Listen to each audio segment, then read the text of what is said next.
असहयोग आंदोलन, आईन मान्य आंदोलन तथा भारत छाड़ आंदोलन। तो असहयोग आईन मान्य आंदोलन परवर्ती समय जो आंदोलन होता ता थिला भारत छाड़ आंदोलन। यही आंदोलन 1942 मसीह होता जहाँकि गांधीजी नेतृत्व में तृतीय आंदोलन थिला। महात्मा गांधी दक्षिण आफ्रिका फेरिले भारत को और तीनोटी आंदोलन नेतृत्व नहीं सेटा असहयोग आईन मान्य तथा भारत छाड़ आंदोलन। और भारत छाड़ आंदोलन था तृतीय पर्यायर आंदोलन। गांधीजी यहाँ शेष आयुध भाव में व्यवहार करते जहाँ अभूतपूर्व जनजागरण सृष्टि करथिला, जन मानक मध्य नुआ चेतना सृष्टि करथिला। यह अगस्त विप्लव नाम परिचित। तो जिते बेले विश्वयुद्ध चली द्वितीय विश्वयुद्ध 1939 मसीहा सेप्टेम्बर 3 तारिख में इंग्लैंड जर्मनी विरुद्ध रे युद्ध घोषणा कला। से बेले बल्लाट किए थिले ना लॉर्ड लिथगो थिले। भारतीय नेतृत्व सह परामर्श न करी भारत को द्वितीय विश्वयुद्ध में मिश्र शक्ति सामिल करने जहाँकि असंतोष सृष्टि करथिला। अर्थात भारतीय मानक बिना परामर्श रे भारतीय मानक कौन करथिले सेकेंड वर्ल्ड वार रे सामिल कर देथिले। सेतिपाई भारतीय माने कौन करथिले असंतोष सृष्टि हेतिले, असंतोष हेतिले। तेणु 1939 मसीहा सेप्टेम्बर 14 जातीय कांग्रेस एक प्रस्ताव ग्रहण कला जे जेते दिन पर्यंत इंग्रेज सरकार भारत पाई निजर संविधान प्रणयन सुजोग न देइछि मित्र शक्ति को भारत साहाय्य करिवो नाही। ए परिप्रेक्षी इंग्रेज सरकार अगस्त दाल जहाँ अगस्त डिक्लारेशन बोली कहे घोषणा कले जे 1940 अगस्त 8 तारिख रे युद्ध पर भारत को अधिराज्य बा डोमिनेशन स्टेट घोषणा करा जिवो एवं भारतीय प्रतिनिधि माने संविधान गठन करिवे। मात्र ए प्रस्ताव को कांग्रेस तथा मुस्लिम लीग प्रत्याख्यान कले बा एक्सेप्ट कले नहीं। गांधीजी 1940 अगस्त 17 रु व्यक्तिगत सत्याग्रह आरंभ करते।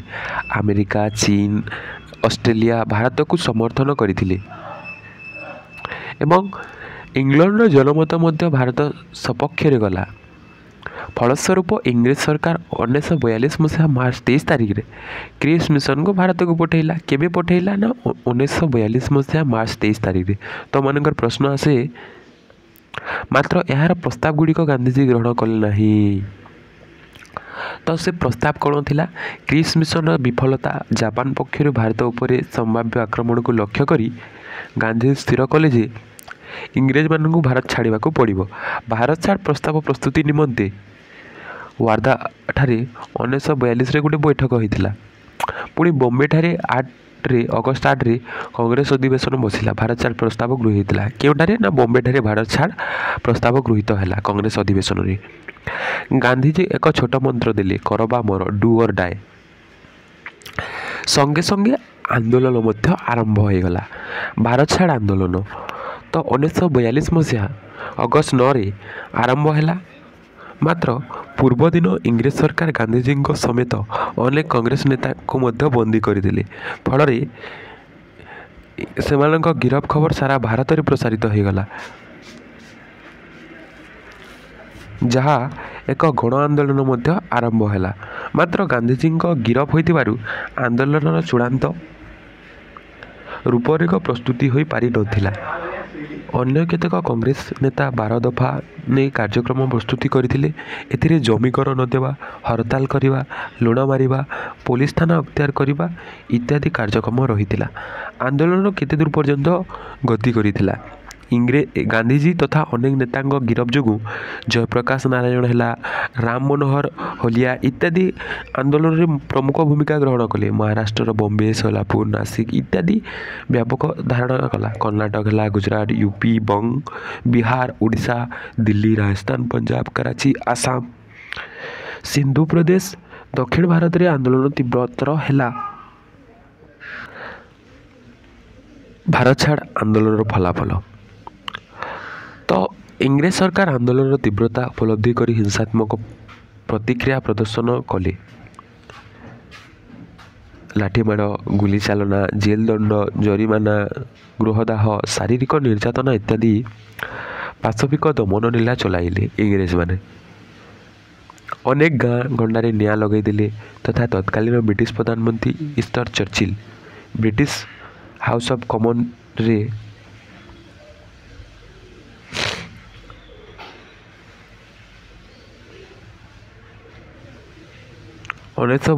ସେପ୍ଟେମ୍ବର 10 ତାରିଖରେ ଘୋଷଣା କଲେ ଯେ ବିଦ୍ରୋହକୁ ଦମନ କରାଯାଇଛି। ଆନ୍ଦୋଳନର ବିଫଳତା କାହିଁକି ବିଫଳତା ହେଲା ନା ଭାରତ ଛାଡ଼ ଆନ୍ଦୋଳନ ନିଃସନ୍ଦେହରେ ତୀବ୍ର ବ୍ୟାପକ ଥିଲା। ଅସହଯୋଗ ଆନ୍ଦୋଳନ ଆଇନ ଆନ୍ଦୋଳନ ଅପେକ୍ଷା ଏ ଆନ୍ଦୋଳନ ଅଧିକ ସଂଖ୍ୟାରେ ଆନ୍ଦୋଳନକାରୀ ପାର୍ଟିସିପେଟ୍ କରିଥିଲେ ବା ଅଂଶଗ୍ରହଣ କରିଥିଲେ। ମାତ୍ର ଏହା ଆଶାନୁରୂପ ଭାବରେ ସଫଳ ହୋଇନଥିଲା। ଏ ଆନ୍ଦୋଳନ ବିଫଳ ହେବାର କାରଣ ଅନେକ ଗୁଡ଼ିଏ ରହିଛି। ଆନ୍ଦୋଳନ ପାଇଁ ବିଧିବଦ୍ଧ କାର୍ଯ୍ୟସୂଚୀ ପ୍ରସ୍ତୁତ କରାଯାଇ ନଥିଲା। ଆନ୍ଦୋଳନ ଆରମ୍ଭ ହେବାର ପୂର୍ବଦିନ ଗାନ୍ଧିଜୀ ସମେତ ଅନେକ ଜାତୀୟ ସ୍ତରର ନେତାଙ୍କୁ ଇଂରେଜ ସରକାର କାରାବଦ୍ଧ କରିଥିଲେ, ଜେଲ୍ ଦଣ୍ଡ କରିଥିଲେ। ଅନେକ ରାଜନୈତିକ ଦଳର ନକାରାତ୍ମକ ମନୋଭାବ ମଧ୍ୟ ବିଫଳତା ପାଇଁ ଦାୟୀ ଅଟେ।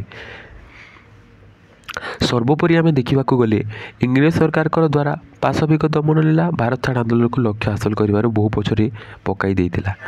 ତ ଯଦି ଆମେ ଏହି ଭାରତ ଛାଡ଼ ଆନ୍ଦୋଳନକୁ ଦେଖିବା ତାହେଲେ ସଫଳ ହୋଇପାରିନଥିଲା, ମାତ୍ର ଏହାର ଫଳ ପ୍ରସୂ ନଥିଲା। ଭାରତ ପାଇଁ ଏହାର ଯଥେଷ୍ଟ ତାତ୍ପର୍ଯ୍ୟ ରହିଛି। ପ୍ରଥମତଃ ଭାରତୀୟମାନେ ନିଜର ଦୁର୍ବଳତା ଶକ୍ତି ଆକଳନ କରିପାରିଲେ। କ'ଣ ଦୁର୍ବଳତା ରହିଛି, କ'ଣ ଶକ୍ତି ରହିଛି। ଆନ୍ଦୋଳନଟି ଖୁବ୍ ସମୟ ମଧ୍ୟରେ ସାରା ଭାରତରେ ବ୍ୟାପି ଯାଇଥିଲା ସତ। ଅନେକ ଲୋକ ସ୍ୱାଧୀନତା ପାଇବା ସକାଶେ ସେମାନେ ନିଜର ଚାକିରି ସମ୍ପତ୍ତି ବହୁମୂଲ୍ୟ ଜୀବନ ମଧ୍ୟ ତ୍ୟାଗ କରିଦେଇଥିଲେ। ତାପରେ ଦେଖିବା ଆମେ ଏହି ଆନ୍ଦୋଳନ ଭାରତକୁ ସ୍ୱାଧୀନତା ଲାଭ ପାଇଁ ବହୁ ମାତ୍ରାରେ ସହାୟକ ହୋଇଥିଲା। ଅନେକ ରାଷ୍ଟ୍ର ସେଠାକାର ଜନନାୟକଗଣ ଭାରତର ସ୍ୱାଧୀନତା ସପକ୍ଷରେ ଗଲେ। ତତ୍କାଳୀନ ଯୁକ୍ତରାଷ୍ଟ୍ର ଆମେରିକାର ରାଷ୍ଟ୍ରପତି ରୁଜଭେଲ୍ଟ ଭାରତକୁ ସ୍ୱାଧୀନତା ଦେବା ପାଇଁ ଇଂଲଣ୍ଡ ଉପରେ ଚାପ ପ୍ରୟୋଗ କରିଥିଲେ। ତୃତୀୟତଃ ଦେଖିବାକୁ ଗଲେ ଭାରତୀୟମାନେ ଇଂରେଜମାନଙ୍କୁ ଆଉ ଡରିଲେ ନାହିଁ, ବରଂ ବ୍ରିଟିଶ ପ୍ରଶାସନ ଭାରତୀୟ ସ୍ୱାଧୀନତା ସଂଗ୍ରାମକୁ ଭୟ କରିବାକୁ ଲାଗିଲା। ତେଣୁ ଭାରତକୁ ସ୍ୱାଧୀନତା ଦେବା ଇଂରେଜ ସରକାର ଚିନ୍ତା କଲେ। ଐତିହାସିକ ଈଶ୍ୱରୀ ପ୍ରସାଦ ମତରେ ଭାରତ ଛାଡ଼ ଆନ୍ଦୋଳନ ସ୍ୱେଚ୍ଛାଚାରୀ ବିରୁଦ୍ଧରେ ଏକ ଗଣ ଆନ୍ଦୋଳନ ଥିଲା। ଏହା ଫ୍ରାନ୍ସରେ ବାଷ୍ଟାଇଲ୍ ଦୁର୍ଗର ପତନ ତଥା ରୁଷିଆର ଅକ୍ଟୋବର ବିପ୍ଳବ ତୁଲ୍ୟ ଥିଲା ବୋଲି କୁହାଯାଏ। ତ ଏହିଭଳି ଭାବରେ ଭାରତ ଛାଡ଼ ଆନ୍ଦୋଳନକୁ ଭିନ୍ନ ପ୍ରକାରରେ ଭିନ୍ନ ଦୃଷ୍ଟିରେ ପ୍ରଶଂସା କରାଯାଇଛି। ତ ପୁଣି ଦେଖାବା ଆଉ ଗୋଟେ ନୂତନ ଭିଡ଼ିଓରେ। ରହିଲି ନମସ୍କାର। ଜୟ ହିନ୍ଦ, ବନ୍ଦେ ମାତରମ୍, ବନ୍ଦେ ଉତ୍କଳ ଜନନୀ।